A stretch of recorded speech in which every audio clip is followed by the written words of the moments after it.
Sunday morning கம்பங்கூழ் கரைச்சி நல்லா குடிச்சிட்டு தெம்பாக சண்டே டியூட்டி ஸ்டார்ட் பண்ணியாச்சுங்க. எல்லா சண்டேவும் கண்ணீரோடு தாங்க ஸ்டார்ட் ஆகுது. அதுக்கு காரணம் இந்த சின்ன வெங்காயம் தான். ஆமாங்க, எங்கள் வீட்டில் சண்டேனா எப்போவுமே இந்த நல்லி எலும்பு வாங்கிட்டு வந்து குழம்பு வச்சுருவோம். பாப்பாவுக்கு இந்த எலும்பு குழம்புனா ரொம்ப பிடிக்குது. சண்டேனா எலும்பு குழம்பு இட்லி வச்சு சாப்பிட்டா தான் அது சண்டே மாதிரி இருக்கும் அப்படின்னு நான் சொல்லலைங்க, எங்கள் பாப்பா சொன்னது. அது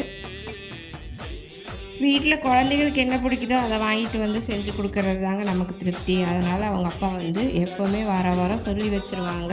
1/2 கிலோ வெறும் எலும்பு மட்டும் எடுத்து வைக்க சொல்லிடுவாங்க. ஸோ எலும்பும் அதோட ஈரல் சேர்த்து வாங்கிட்டு வந்துடுவாங்க. ஒரு குழம்பு வச்சு இட்லி குழம்பு சாப்பிட்டாச்சு.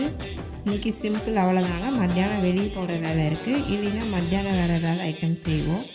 ஸோ அவ்வளோதான், இட்லி எலும்பு குழம்பு வச்சு சாப்பிட்டாச்சுங்க. நாங்கள் வெளியே கிளம்பிட்டோம்.